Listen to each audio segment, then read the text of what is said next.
নমস্কার বন্ধুরা, শ্রাবণী রান্নাঘরে আপনাদের সবাইকে স্বাগত জানিয়ে আমি প্রতিদিনের মতো আবারও আজকের একটা রান্নার ভিডিও নিয়ে আপনাদের সামনে চলে এসেছি।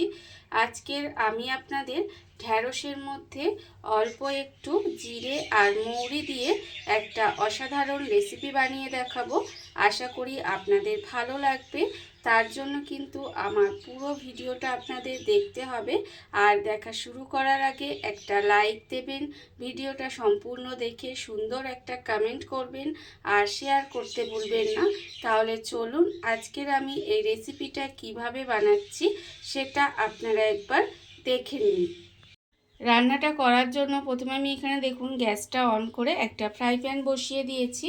এইবার আমি ফ্রাই প্যানের মধ্যে দিয়ে দেব হাফ চামচ মৌরি আর হাফ চামচ জিরে একসঙ্গে রেখেছিলাম, সেই মৌরি আর জিরেটা দিয়ে দিলাম।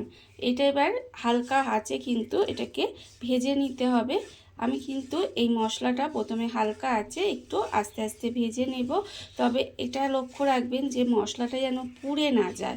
হালকা আঁচে এটাকে আস্তে করে একটু মচমচে করে ভেজে নিতে হবে। আর আমি প্রতিদিনের মতো আপনাদের একটা কথাই বলবো যে প্লিজ আমার ভিডিওটা আপনারা টেনে টেনে দেখবেন না, পুরো ভিডিওটা দেখুন, আশা করি আপনাদের ভালো লাগবে। দেখুন এখানে কিন্তু জিরে আর মৌরিটা একটু হালকা করে ভেজে নিতে হবে। জিরে আর মৌরিটা এখানে হালকা করে ভাজা হয়ে গেছে, আর এর থেকে কিন্তু বেশি পুড়িয়ে ফেলবেন না। এটা আমার ভাজা হয়ে গেছে। এবার এটাকে আলাদা করে আমি ঢেলে ঠান্ডা করে নেব। ঠান্ডা করে এটাকে একটু গুঁড়ো করে নিতে হবে। জিরে আর মৌরিটা আমি আলাদা করে ঢেলে ঠান্ডা করে গুঁড়ো করে নিয়েছি। আর অন্যদিকে দেখুন ফ্রাই প্যানের মধ্যে দিয়ে দেব রান্নার জন্য তেল। এখানে কিন্তু রান্নার জন্য আমি সর্ষের তেল ব্যবহার করেছি। সর্ষের তেল দিয়ে দিলাম, দিয়ে তেলটাকে প্রথমে খুব ভালোভাবে গরম করে নেব। তেল কিন্তু ভীষণ ভালোভাবে প্রথমে গরম করে নিতে হবে। আর দেখুন এখানে কিন্তু তেল গরম হয়ে গেছে। যখন তেলটা গরম হয়ে যাবে তখন আমি এর মধ্যে দিয়ে দেব অল্প সামান্য একটু নুন। এখানে নুনটা কিন্তু তেলের মধ্যে একটু মিশিয়ে নিলাম। মিশিয়ে নিয়ে এবার এর মধ্যে দিয়ে দেব দেখুন ঢ্যাঁড়স। এখানে কিন্তু ঢ্যাঁড়সগুলো আমি এইভাবে একটু কেটে রেখেছিলাম, সেই ঢ্যাঁড়সগুলো এর মধ্যে দিয়ে দিলাম। ঢ্যাঁড়সগুলো দিয়ে এবার ঢ্যাঁড়সগুলোকে কিন্তু খুব ভালোভাবে একটু ভেজে নেব। এখন দেখবেন ভীষণ কচি কচি একটা ঢ্যাঁড়স উঠছে, সবে সবে নতুন নতুন ঢ্যাঁড়স উঠছে। আর এই ঢ্যাঁড়সগুলো যদি একবার এইভাবে রান্না করে খান দেখবেন খেতে কিন্তু ভীষণই সুস্বাদু লাগে। এটা আপনারা ভাত রুটি যে কোনো কিছুর সাথে খেতে পারেন, খেতে কিন্তু ভীষণই ভালো হয়। আর আমার চ্যানেলের নতুন বন্ধু পুরনো বন্ধু সবাইকেই বলছি আমার তরফ থেকে অনেক অনেক ভালোবাসা।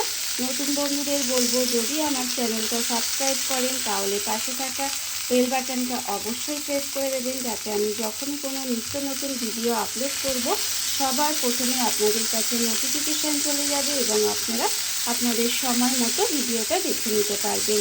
আর পুরনো বন্ধুদের বলবো এইভাবে আমার পাশে থাকার জন্য, আমাকে এগিয়ে যেতে সাহায্য করার জন্য আপনাদের অসংখ্য অসংখ্য ধন্যবাদ।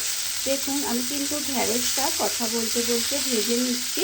আর এটাকে কিন্তু একটু সুন্দর করে লাল করে প্রথমে এইভাবেই ভেজে নিতে হবে।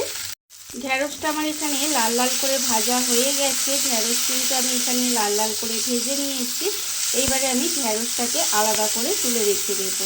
ঢ্যাঁড়সটাকে কিন্তু এইভাবে একটু লাল লাল করেই ভেজে নেবেন আর ভেজে আলাদা করে তুলে রেখে দেবেন।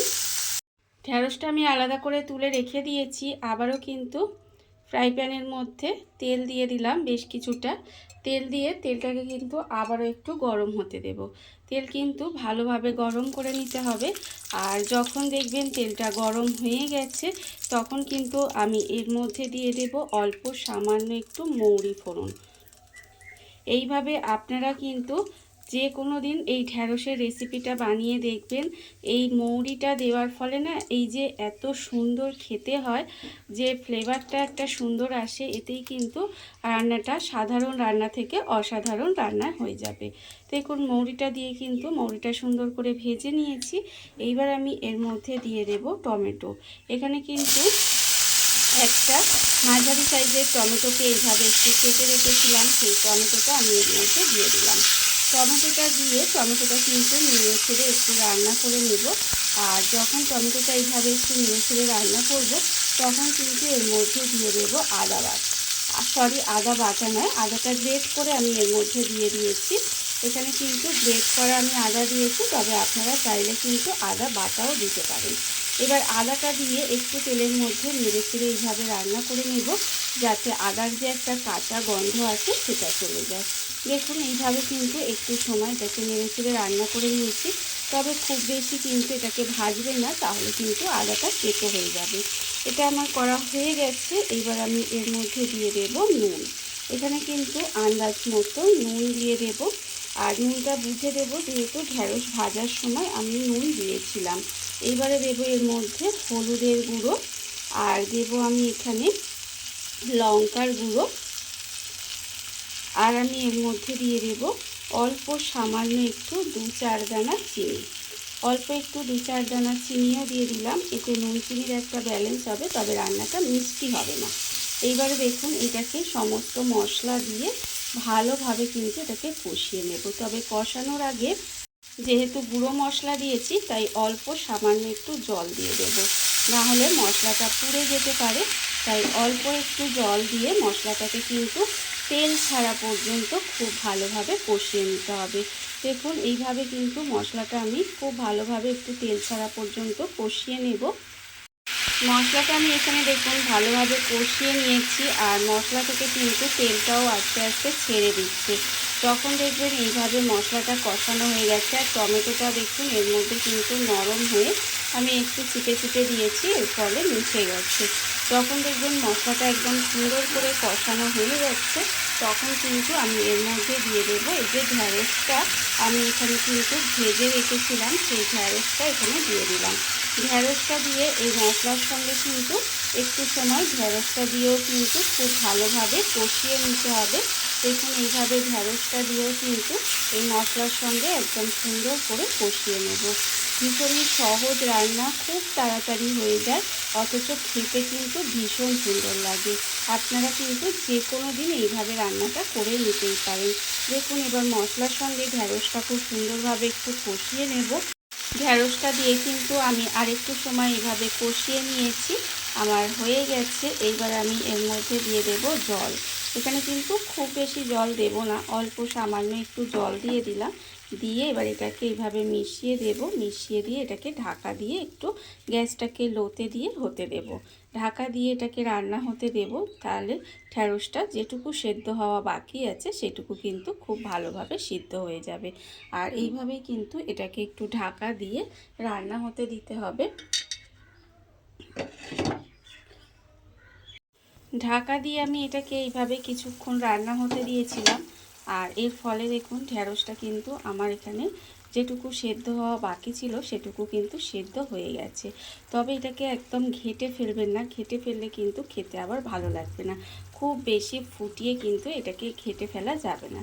দেখুন এখনও কিন্তু এটাকে একটু গ্রেভি গ্রেভি হয়ে আছে। এইবারে আর আমি ঢাকা দেব না, এইভাবে কিন্তু আরও 5 মিনিট মতো একটু রান্না করে নেব। তাতে কি হবে, এই যে গ্রেভি গ্রেভি ভাবটা আছে এটা কিন্তু আর একটু শুকনো শুকনো হয়ে যাবে। এইভাবে কিন্তু আরেকটু রান্নাটা করে নিতে হবে। ঢাকাটা খুলে কিন্তু আমি আরও কিছুক্ষণ এইভাবে রান্না হতে দিয়েছিলাম, আর এর ফলে দেখুন এই গ্রেভিটা কিন্তু একটু এরকম শুকনো শুকনো হয়ে এসেছে। যখন দেখবেন এরকম একটু মাখো মাখো হয়ে এসেছে, তখন কিন্তু এবার আমি এর মধ্যে দিয়ে দেব, প্রথমে আমি যে জিরে আর মৌরিটা গুঁড়ো করে রেখেছিলাম, সেই জিরে আর মৌরি গুঁড়োটা কিন্তু এর মধ্যে দিয়ে দিলাম। দিয়ে এবার এটাকে মিশিয়ে নেব।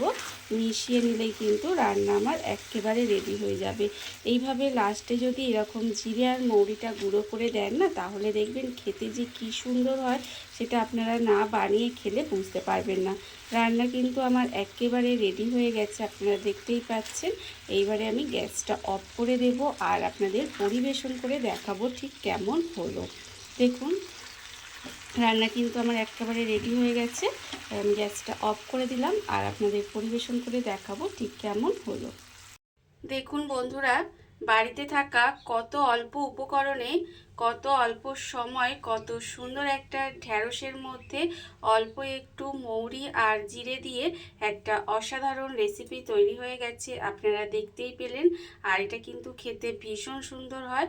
এইভাবে আপনারাও একদিন হলেও বাড়িতে বানিয়ে দেখতে পারেন। আর এই ভিডিওটা যদি আপনাদের ভালো লেগে থাকে, আপনারা আমার চ্যানেলটা সাবস্ক্রাইব করে এইভাবে আমার পাশে থেকে যেতে পারেন। তাহলে চলুন আজকের ভিডিওটা এই পর্যন্তই। নমস্কার।